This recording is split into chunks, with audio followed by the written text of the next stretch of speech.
नमस्कार मित्रांनो, मी अविनाश शिंबटवाड. मित्रांनो, बऱ्याच दिवसापासून मला रिक्वेस्ट येत होती की एक्झाममध्ये MCQला कसं टॅकल करावं, म्हणजे ऑब्जेक्टिव्ह क्वेश्चनमधून मॅक्झिमम मार्क आपल्याला कसे आणता येतील. तर आज आपण MCQ कसे सॉल्व करता येतील यावर बोलू. मित्रांनो, MPSC ही 90% ऑब्जेक्टिव्ह एक्झाम आहे. म्हणजे मेन्समधला 100 मार्काचा एक पेपर सोडला तर बाकी संपूर्ण परीक्षा म्हणजे पूर्व परीक्षा आणि मुख्य परीक्षा इथे पूर्णतः MCQ म्हणजे ऑब्जेक्टिव्ह क्वेश्चन्स आहेत. तर आपल्याला हे ऑब्जेक्टिव्ह क्वेश्चन्स कसे टॅकल करायचे, म्हणजे येणारे क्वेश्चन्स व्यतिरिक्त जी क्वेश्चन्स आहेत त्यामधून आपल्याला आन्सर कसं काढता येईल. मित्रांनो, सर्वात पहिली गोष्ट आपण एक्झाम देताना एक लक्षात ठेवायची की जिथे कुठे ऑब्जेक्टिव्ह क्वेश्चन्स टाईप एक्झाम असेल ना, तिथं आपण कधीच उत्तर द्यायला जायचं नाही. आपण उत्तर शोधायच्या उद्देशाने एक्झाम हॉलमध्ये जायचं. उत्तर शोधायच्या उद्देशाने म्हणजे कसं, बऱ्याच वेळेस असं होतं की आपण भरपूर अभ्यास करतो आणि आपल्याला असं वाटतं की चला आता मला बऱ्यापैकी प्रश्नांची उत्तरं माहीत आहेत आणि मी तिथे जाऊन ती उत्तरं टिक करून येणार. पण यामुळे काय होतं मित्रांनो, की कुठलाही पेपर घ्या तुम्ही, 50% क्वेश्चन्स हे डिफिकल्ट असतात किंवा मग त्यामधले 40% क्वेश्चन तर आपण न पाहिलेले असतात. मग अशा वेळेस काय होतं की आपला एक जो प्रीकन्सिव्ह नोशन असतो की आपण उत्तर देण्याच्या तयारीने जातो ना, तिथं आपला कॉन्फिडन्स थोडा डाऊन होतो. म्हणून आपण स्वतःला आधीच मनाला सांगायचं की मी त्या प्रश्नांमधून उत्तर काढण्याच्या तयारीने एक्झामला जाणार आहे. ठीक आहे, कारण माझ्याबद्दल तर हे नेहमी वर्क झालं की मी नेहमी उत्तर काढण्याच्या उद्देशाने तिथे जायचो. म्हणजे मी त्या प्रश्नांमधून उत्तर शोधणार आहे. माझ्याजवळचं जे नॉलेज आहे ते सर्व वापरून मी त्यामधनं उत्तर शोधणार आहे. मित्रांनो, ऑब्जेक्टिव्ह टाईप क्वेश्चनमध्ये मला कधीच अडचण आली नाही. म्हणजे इवन MPSC असेल, UPSC असेल, ऑब्जेक्टिव्ह टाईप क्वेश्चनमध्ये मला नेहमी चांगले मार्क्स आलेत. इवन यावेळेसचा UPSCचा जो पेपर होता त्यावेळेसचा, ज्यावेळेस लॉकडाऊन असेल, बाकी सगळ्या गोष्टी, हा MPSCचा रिझल्ट, यामध्ये माझा अजिबातच काही अभ्यास झाला नव्हता. म्हणजे मलाच शंका होती यावेळेस की ही एक्झाम निघेल का नाही. परंतु काही ट्रिक्स, काही चीट कोड्स, काही इथिकल चीट्स आपण म्हणू शकतो, किंवा मग आपलं जो असतो एक्झिस्टिंग नॉलेज, आपल्याकडे जे नॉलेज आहे, ह्या सर्व गोष्टी वापरून तो पेपर मी दिला आणि मला 132 अराऊंड मार्क आले. 132 मार्क मला आले UPSC प्रिलिम्सच्या पेपरला आणि आमचा कट ऑफ अराऊंड 100 लागत असतो. तर मग अशा कुठल्या गोष्टी मी केल्या होत्या ज्यामुळं मी त्या क्वेश्चन्सला टॅकल करू शकतो. आणि यावेळेसचा UPSCचा पेपर किंवा मग यावेळेसचा MPSCचा जरी तुम्ही पूर्वपरीक्षेचा पेपर बघितला, अतिशय जनरल पेपर्स आहेत. म्हणजे तुमचे जे ट्रॅडिशनल सोर्सेस आहेत, तुमचे रेफरन्स बुक आहेत, त्याच्या बाहेर जाऊन काहीतरी विचारले MPSCने. म्हणजे यावरून एक कळतं ना की त्यांना अशी लोकं नको आहेत की रट्टा मारून आली आणि मार्क्स घेऊन गेले. अशी लोकं त्यांना नको आहेत. म्हणजे पूर्वपरीक्षेची चाळणी त्यांना अशी हवी की जे लोक स्वतःचं लॉजिक, स्वतःचं नॉलेज वापरून त्या क्वेश्चन पेपरमधून आन्सर काढतील, ना की स्वतः आन्सर रट्टा मारून येतील आणि गोल करून जातील. त्यामुळं आपल्याला थोडा तयारीचा भाग बदलावा लागेल. आणि ते 2 तास अतिशय महत्त्वाचे असतात मित्रांनो. एक असतं वर्षभर अभ्यास करणं आणि एक असतं 2 तासामध्ये परफॉर्म करणं. तुम्हाला ठरवायचं की तुम्ही कुठल्या कॅटेगरीमध्ये. माझे बरेचसे असे मित्र होते, वर्षभर भयंकर अभ्यास करायचे आणि त्यांचं नॉलेज पण अतिशय चांगलं होतं, परंतु ते 2 तासामध्ये ते क्वेश्चन पेपर व्यवस्थित टॅकल करू शकत नव्हते. म्हणून पूर्व परीक्षेलाच ती विद्यार्थी गाळली जायची. मग आपण आपल्याला हे कसं अवॉइड करता येईल, तर मी काही तुमच्याबरोबर स्ट्रॅटेजीज, काही चीट कोड्स तुमच्याबरोबर शेअर करणार आहे. तर सगळ्यात पहिली आणि बेसिक मेथड असते मित्रांनो इलिमिनेशन मेथड. म्हणजे कुठल्याही पेपरमध्ये आपण पहिल्यांदा काय करतो की ऑप्शन्स इलिमिनेट करत जाणं आणि त्यातून आन्सर काढणं, ही सगळ्यात बेसिक मेथड आहे. तर मित्रांनो, इलिमिनेशन मेथड वापरून आपल्याला राऊंड्स ठरवायचे आहेत. म्हणजे क्वेश्चन पेपर हा नेहमी 3 राऊंड्समध्ये सॉल्व्ह केला पाहिजे असं मला वाटतं. म्हणजे मी नेहमी 3 राऊंड्समध्ये सॉल्व्ह करायचो. तर जो फर्स्ट राऊंड असेल ना आपला, त्यामध्ये एक्झॅक्ट आन्सर तुम्हाला माहीत असलेले, म्हणजे तुम्हाला 100% खात्री आहे की हे बरोबरच आहे, फक्त तीच क्वेश्चन्स तुम्ही अटेम्प्ट करायचे. म्हणजे पहिला राऊंड तुमचा झाला. त्या पहिल्या राऊंडमध्ये मग तुम्ही क्वेश्चन तर पूर्ण वाचणार आहात त्या राऊंडमध्ये. त्या राऊंडमध्ये तुम्हाला असे क्वेश्चन मिळतील की जिथे तुम्ही 2 ऑप्शन्स इलिमिनेट करू शकता. तर तिथे 2 ऑप्शन्स इलिमिनेट केल्यानंतर त्याला तुम्ही डबल सर्कल करायचं.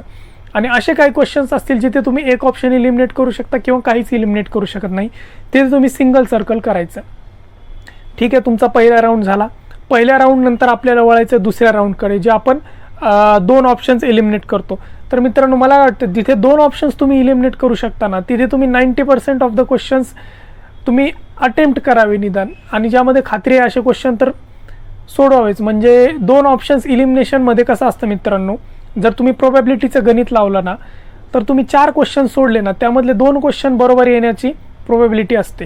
म्हणजे 4ही क्वेश्चनचा एक जरी ऑप्शन तुम्ही लिहिला तरी त्यामधले 2 क्वेश्चन्स तर तुमचे बरोबर येणार आहेत. म्हणजे जर आपण 1/3 किंवा 1/4 निगेटिव्ह मार्किंगने गेलो तर आपण नेहमी पॉझिटिव्हमध्ये असणार. त्यामुळं 2 ऑप्शन्स जेव्हा इलिमिनेट होतात तेव्हा आपण हमखास तो प्रश्न अटेम्प्ट केला पाहिजे. ठीक आहे.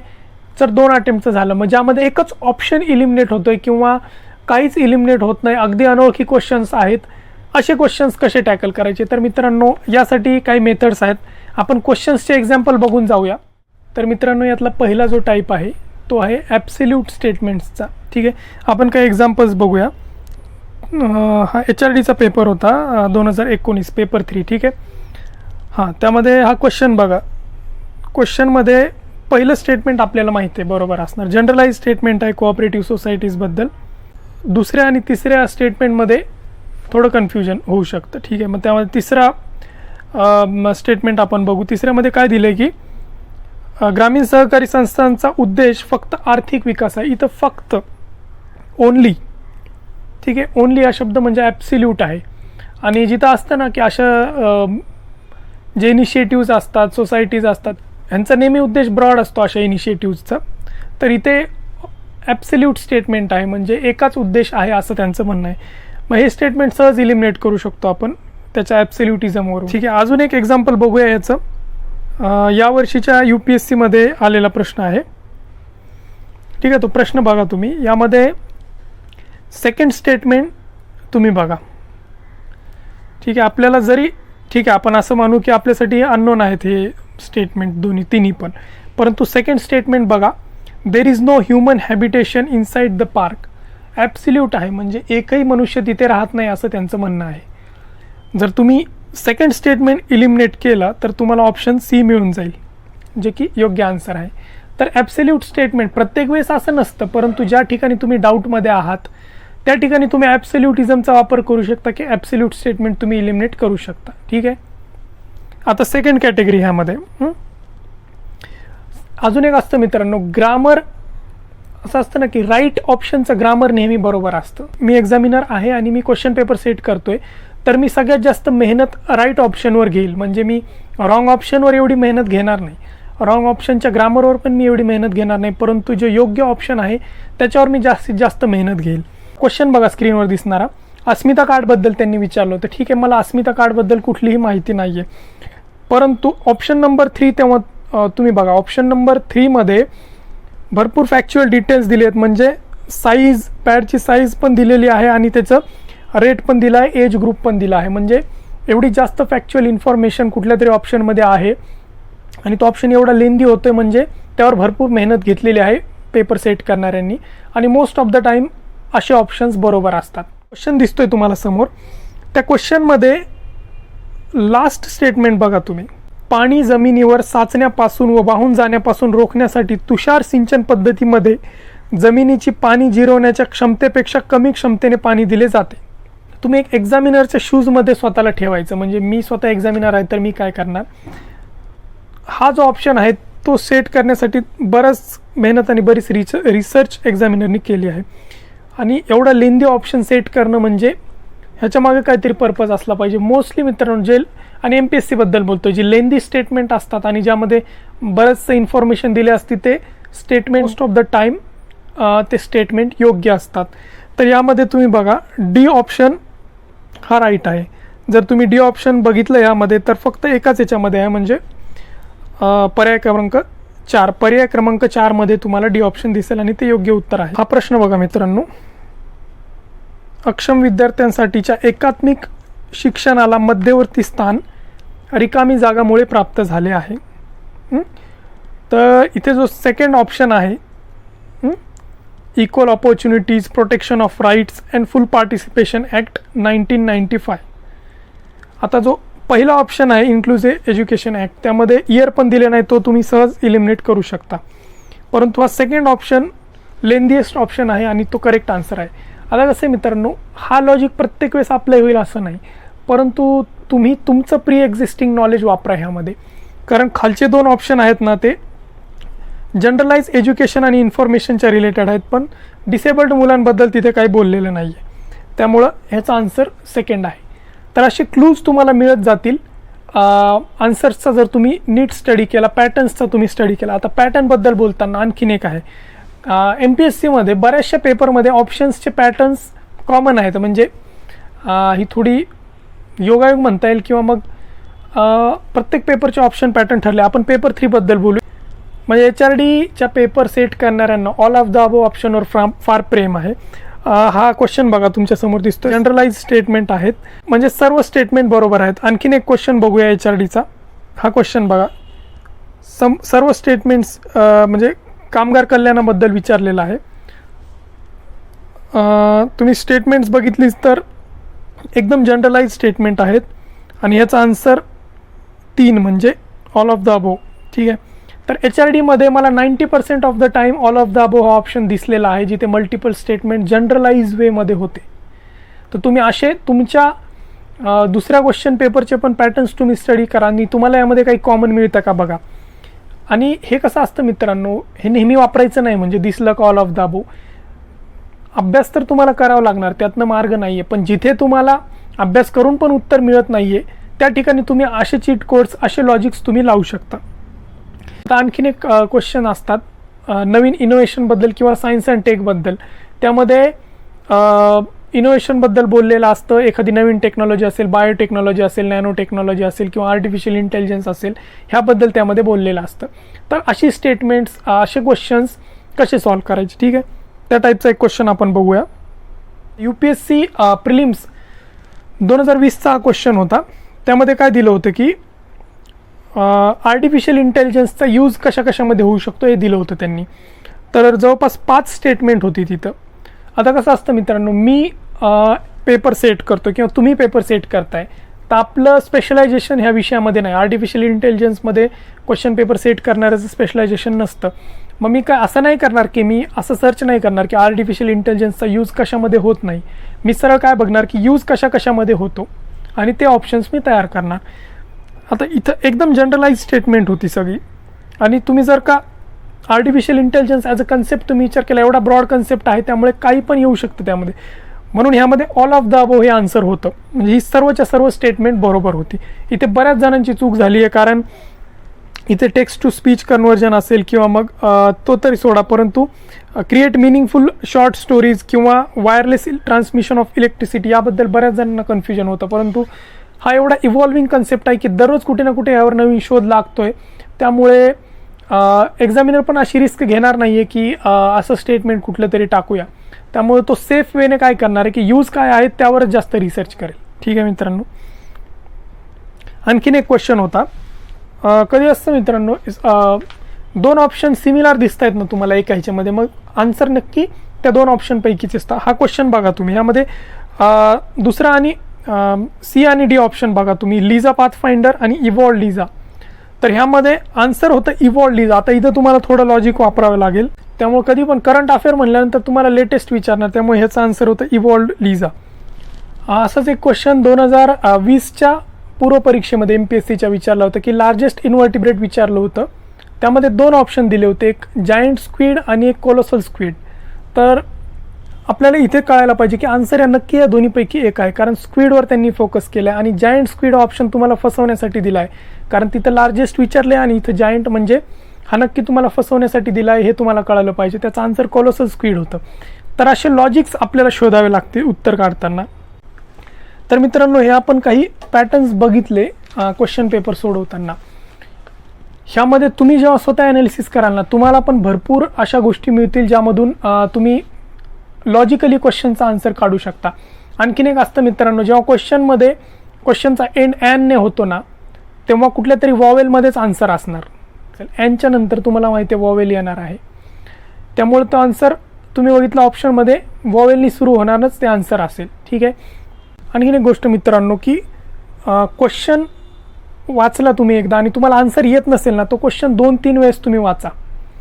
2-3 वेळेस वाचल्यानंतर किंवा कधी कधी काय होतं, एखादा क्वेश्चन सुरुवातीला तुम्हाला येत नसतो आन्सर, तो क्वेश्चन आपण नंतर का सोडवायचा जो येत नसेल.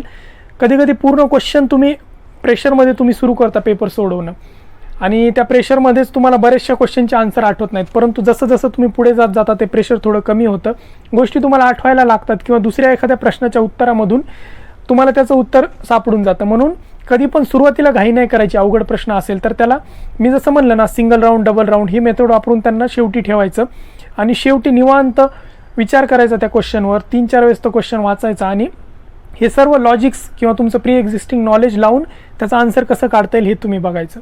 आता बरेच वेळेस हे एक असतं की क्वेश्चन किती सोडवले पाहिजे. तर मित्रांनो, क्वेश्चन किती सोडवले पाहिजे हे असं आधी ठरवून नाही जात आहेत.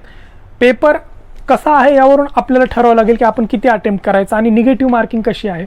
आता यावेळेस राज्यसेवेच्या परीक्षेला 1/4 निगेटिव्ह मार्किंग होती. तिथे तुम्ही रिस्क घेऊ शकता. निगेटिव्ह मार्किंग किती आहे हे ठरवून तुम्ही ठरवायचं की रिस्क किती घ्यायची. 1/3 असेल तर तुम्ही सेफ घेऊ शकता, म्हणजे रिस्क कमी घ्यायची. आणि एक असताना आपण जी राऊंड सिस्टम डिस्कस केली त्यामध्ये पहिल्या राऊंडमध्ये तुम्ही 50 ते 60 क्वेश्चन जर तुम्हाला वाटत असेल कॉन्फिडेंटली तुमचे बरोबर आहेत तर तुम्हाला जास्त रिस्क घेण्याची गरज नाही आहे. म्हणजे 10-20 क्वेश्चनसाठी आपण रिस्क घेऊ शकतो, परंतु जेव्हा तुम्हाला कळतं की 50 ते 60, कारण आपला कट ऑफच लागतो 50% वर, त्यामुळे तिथे जास्त रिस्क घेण्याची गरज नाही आहे. परंतु पहिल्याच राऊंडला तुमचे 30-40 क्वेश्चनच होत आहेत तर तुम्हाला ऑब्व्हियसली रिस्क घ्यावंच लागणार आहे. कारण तुम्ही असं पण लिस्टमध्ये येणार नाही, असं पण तुमची प्रिलिम्स क्लिअर होणार नाही. परंतु तुम्ही जर रिस्क घेतली तर तुमचा निदान चान्स तरी आहे त्यामध्ये प्रिलिम्स क्लिअर करण्याचा. त्यामुळे किती क्वेश्चन्स अटेम्प्ट करायचे हे तुमच्या पहिल्या राऊंडवरनं ठरतं. तसं मी मॅक्झिमम क्वेश्चन्स अटेम्प्ट करत होतो. इवन मेन्सला पण मी 140-150 असे क्वेश्चन अटेम्प्ट केले. म्हणजे मी 140च्या वरच मॅक्झिमम क्वेश्चन्स अटेम्प्ट करत होतो. किंवा 100 क्वेश्चन्सचा जर असेल, यावेळेस प्रिलिम्सला मी 100 आणि 80 असं अटेम्प्ट केलं होतं. म्हणजे मी पूर्ण क्वेश्चन्स अटेम्प्ट केले होते, कारण 1/4 निगेटिव्ह मार्किंग होती. UPSCला पण मी 90च्या वर क्वेश्चन्स अटेम्प्ट करत होते. यावेळेस माझा अटेम्प्ट 97 होता. आत्ताचा जो 20चा प्रिलिम्सचा पेपर होता आणि ते माझ्या आत्तापर्यंतचे हायेस्ट मार्क मला त्या पेपरमध्ये मिळाले. त्यामुळे कॅल्क्युलेशन तुम्ही करायचं. परंतु मला एक वाटतं ना मित्रांनो की 60-70 असे क्वेश्चन तर अजिबात अटेम्प्ट करू नका. तुम्ही इथंच इलिमिनेट व्हाल. निदान 80च्या वर जाण्याचा प्रयत्न करा. आणि हे काही मेथड्स आहेत आणि तुम्ही ह्यापेक्षा पण चांगल्या पद्धती शोधून काढू शकता. तुम्ही जर क्वेश्चन पेपर आणि त्याच्या भाषेचा नीट अभ्यास केला ना मित्रांनो, कधी पण तुमचं लॉजिक क्लासेसच्या क्वेश्चन पेपरने डेव्हलप करू नका. मी नेहमी सांगतोय की तुम्ही 30-40-50-100 पेपर पण सॉल्व्ह करा क्लासेसचे, पण त्यामध्ये लॉजिक तुम्हाला मिळणार नाही. जसं आयोगाच्या पेपरमध्ये असतं, UPSCच्या पेपरमध्ये लॉजिक मिळतं तुम्हाला. ते लॉजिक आणि ती भाषा तुम्हाला फक्त त्याच पेपरमध्ये मिळू शकते. ते पेपर तुम्ही सॉल्व्ह करू शकता क्लासेसचे सरावासाठी, परंतु तुम्ही जेव्हा कुठला पॅटर्न शोधण्याचा प्रयत्न करता, क्वेश्चन पेपर ॲनालिसिस ज्याला आपण म्हणतो, त्यासाठी तुम्ही नेहमी आयोगाचे क्वेश्चन पेपर वापरा. त्यांची भाषा समजून घ्या. इवन पॅसेजची पण भाषा तुम्हाला समजून घ्यायची असेल तर आयोगाच्या क्वेश्चन पेपरमधूनच समजून घ्या. आणि मित्रांनो, सगळ्यात महत्त्वाची गोष्ट, पेपरमध्ये जाताना एकदम कॉन्फिडन्सने जायचं. म्हणजे मी कसं करत होतो, पेपरमध्ये जाताना आधीच सांगायचं की प्री तर आपली निघणार आहे, मेन्सची कशी तयारी करायची ह्याचा विचार करत करत मी एक्झाम हॉलमध्ये जायचो. पेपर हातात येईपर्यंत माझं असंच चालायचं का हे तर क्लिअर होईल माझं, मेन्सची कशी स्ट्रॅटेजी पाहिजे आपली हा विचार करायचा. म्हणजे ते सगळं टेन्शन कुठेतरी निघून जायचं माझं आणि आपल्याला माहित होतं की आपण इथं चांगलं परफॉर्म करणार आहेत. आपण नेहमी इनपुट्स द्यायचे आपल्या मनाला की हा पेपर तुझा चांगला जाणार आहे. आणि हा गेम पूर्ण कॉन्फिडन्सचा आहे मित्रांनो. बऱ्याच वेळेस असं होतं की आपण लो कॉन्फिडन्समुळे येणारी क्वेश्चन्स पण चुकून जातात. त्यामुळे कॉन्फिडेंटली आपण ही एक्झाम द्यायची. तर ही माझे काही चीट कोड्स होते, इथिकल चीट कोड्स त्याला आपण म्हणू शकतो. माझे काही ऑब्झर्वेशन्स होते. तुम्ही स्वतःचा पण पॅटर्न्स, तुम्ही स्वतः ॲनालिसिस करून स्वतः पॅटर्न्स बघून तुम्ही तुमच्या लॉजिक्स पण डेव्हलप करू शकता. तर ऑल द बेस्ट तुम्हाला आणि थँक्यू.